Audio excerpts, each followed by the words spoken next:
Leibniz notava que nos deparamos com duas dimensões de investigação. Uma dimensão, por assim dizer, profunda, onde se daria o entendimento sobre os seres, que seriam as infinitas substâncias criadas. Nesse aspecto, Leibniz se filia aos grandes pensadores metafísicos, herdeiros do pensamento de Platão e de Aristóteles. Segundo autores dessa corrente defensora de uma dimensão profunda das coisas, para desvelá-la seria preciso não procurar a via sensível dos sentidos para atingi-la, mas antes observá-la graças ao olhar da razão, ou seja, valer-nos da nossa reflexão para entendê-la. A outra dimensão, a das coisas que percebemos, nos é acessível mesmo quando não estamos usando o nosso intelecto, pois já viemos ao mundo com nossas percepções sensíveis, com os nossos sentidos, os quais também precisariam ter suas origens melhor esclarecidas. Vimos a reflexão de Leibniz sobre o fundamento do mundo a partir das suas concepções de substância, tanto no tocante ao conceito de substância individual como o de mônada. Para ele, não percebemos sensivelmente as diversas substâncias por ele defendidas como a base da realidade, mas o que percebemos são as coisas diante de nós, cadeiras, mesas, computadores, livros, etc. Por um lado, parece estranho defender que haja seres invisíveis para a sensibilidade, mas sendo eles próprios a fonte de realidade e, por outro, que não haja verdadeira realidade das coisas que percebemos pelos órgãos dos sentidos.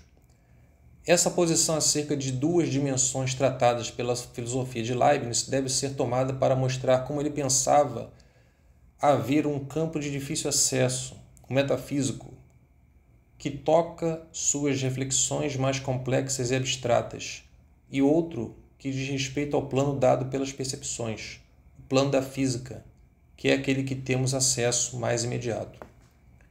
De qualquer maneira, como conciliar então duas perspectivas referentes, no limite, a uma mesma coisa, uma profunda, dada exclusivamente pela compreensão da razão, e outra superficial, alcançada pelos nossos sentidos?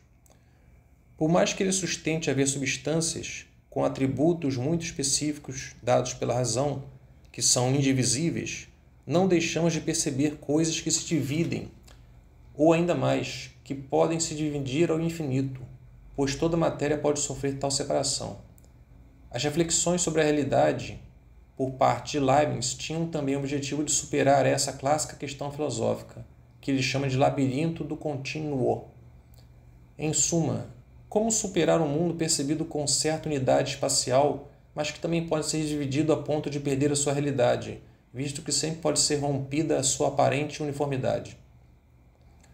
Nas suas reflexões sobre as substâncias, Leibniz notava o inconveniente em definir os objetos sensíveis, inclusive nosso corpo próprio, que estão agrupados no plano espacial, em função do problema dessa possibilidade de divisão infinita, e por isso também negava um fundamento de cunho material. A alternativa de Leibniz foi recuperar a teoria das formas substanciais.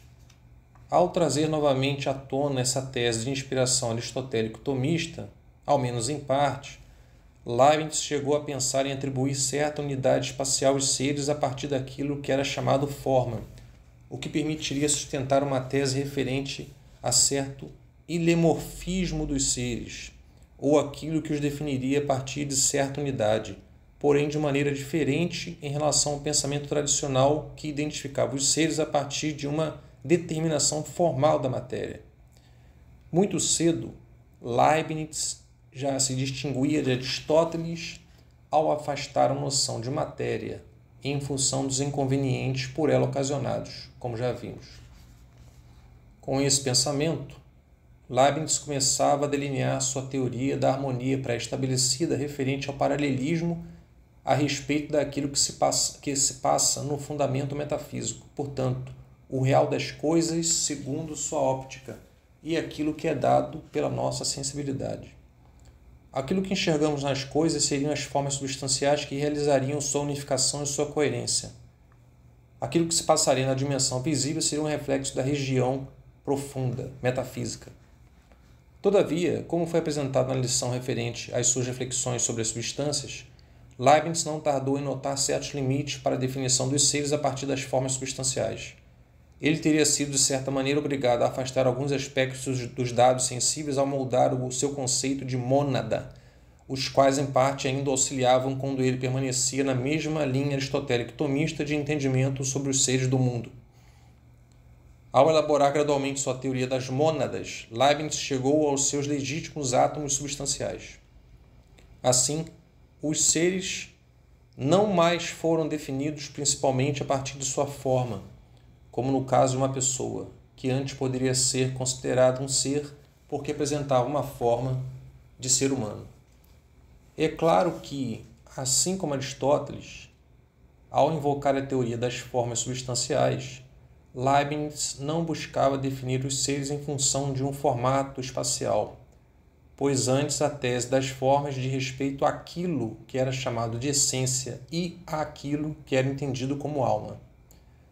Mas a forma, apesar da complexidade de sua definição, ainda se baseava de certa maneira na noção de figura, algo que Leibniz se afastaria por completo na sua apresentação da noção de mônada. Como a realidade de um ser e, portanto, sua unidade não eram mais alicerçadas de maneira alguma no seu aspecto superficial, tal fundamento passou a ser interior de maneira absoluta. Aquilo que percebemos pela sensibilidade, como já foi visto, não poderia ser base da realidade, visto que é de caráter geométrico, espacial, infinitamente divisível.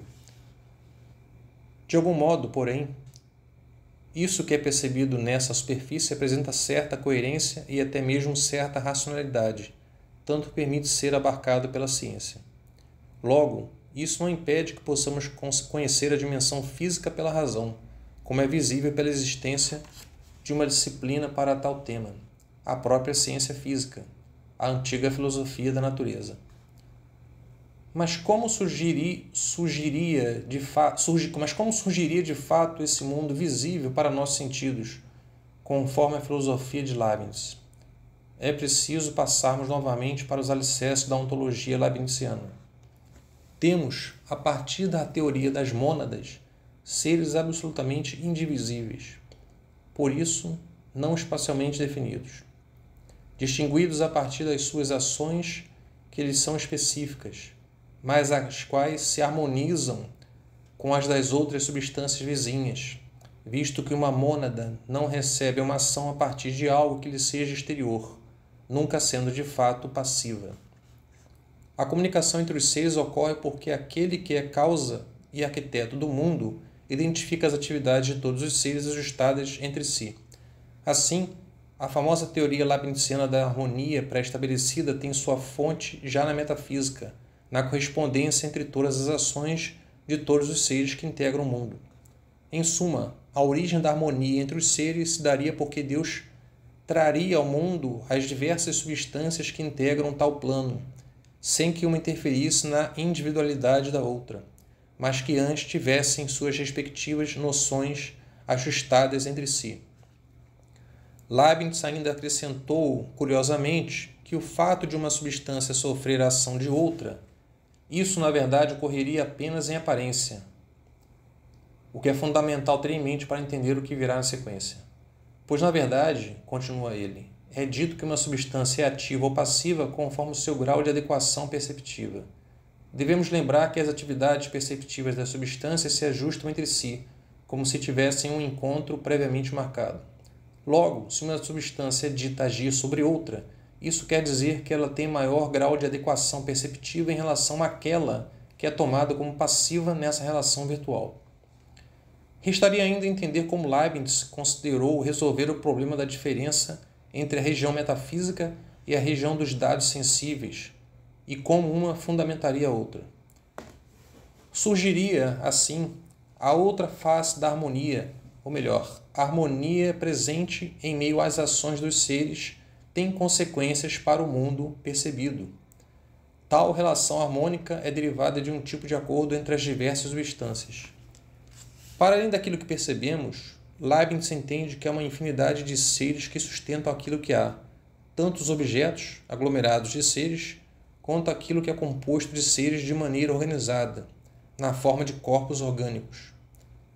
O corpo representa certa unidade de seres que se harmonizam para formá-lo, para o qual há uma substância central, que se destaca em relação às outras, um tipo de mônada dominante. A partir da composição dos corpos orgânicos surgiria a capacidade para o ajuste das percepções de todas as mônadas que o integram para o surgimento das percepções sensíveis. Em meio ao corpo orgânico, haveria uma substância central, que se destacaria entre as outras, agindo sobre elas, não fisicamente, em função do seu nível de adequação perceptiva.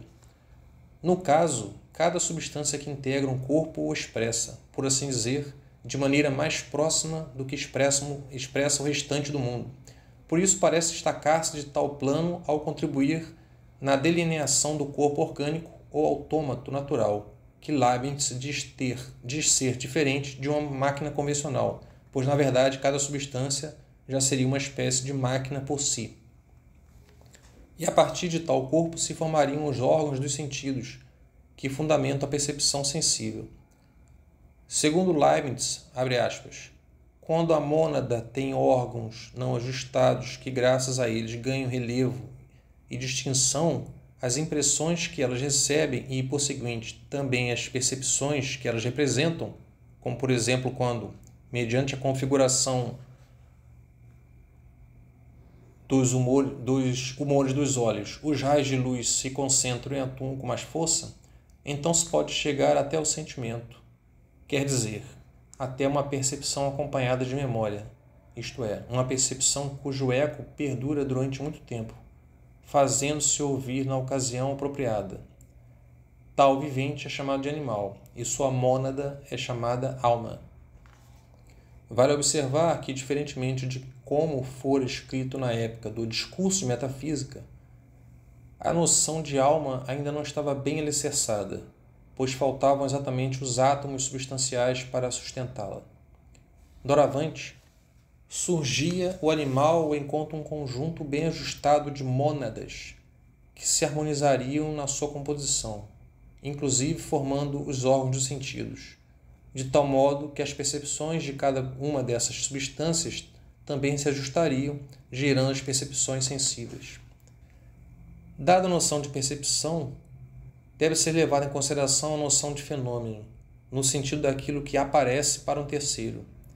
De maneira geral, esse plano visível é uma espécie de projeção que se dá à nossa sensibilidade. Quando percebemos sensivelmente as coisas no mundo, tomamo-las realmente como nos aparecem, mas não o que realmente são, pensa Leibniz. Isso não significa que ele considera o plano sensível como meramente ilusório. Novamente vemos junto a ele que o fundamento de tais realidades seria algo que não é de modalidade sensível, mas antes por algo identificado apenas pela nossa razão. Dessa forma, o que ele parece entender é aquilo que é transmitido na forma de dados sensíveis. É como a imagem opaca de percepções confusas oriundas das relações entre as substâncias, as quais se ligam para formar os objetos e os corpos orgânicos, além de permitir a identificação dos fatos que se passam nesse mundo, que é pleno de ser. Por isso, Leibniz se deu conta de que os seres aqui estariam na base das imagens sensíveis, apesar de nos depararmos principalmente com tais imagens, e não o seu fundamento. Isso seria em parte o problema da tese das formas substanciais, que de certa maneira partia do caminho reverso, dos corpos ao fundamento substancial.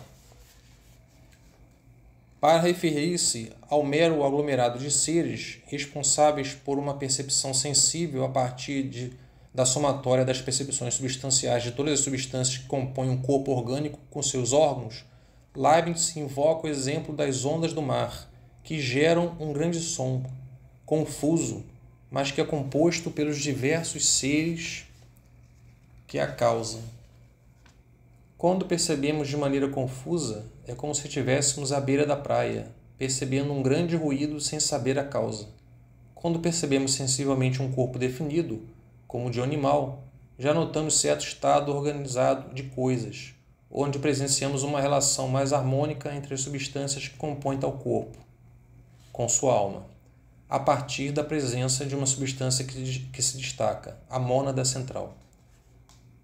Mas para atingirmos o ponto último da realidade, a região das substâncias com suas definições próprias, isso não poderá ser feito pelos órgãos dos sentidos, mas pela razão, que também nos obrigaria a concluir que as experiências anteriores são apenas uma reação a algo de origem superficial. Isso mostra em linhas gerais a via que Leibniz trilhou para explicar a fonte dos dados sensíveis, a fim de que fosse superada a confusão gerada pelo infinito que subjaz àquilo que percebemos pelos órgãos dos sentidos. Leibniz, no entanto, ainda tinha outro problema complicadíssimo para encontrar uma possível solução. Vimos que Leibniz, buscando, à luz da sua metafísica, entender o fundamento daquilo que é dado pelos nossos sentidos, os corpos físicos. Daqui para frente, buscaremos compreender à luz de uma filosofia como ele pensava o comportamento desses mesmos corpos.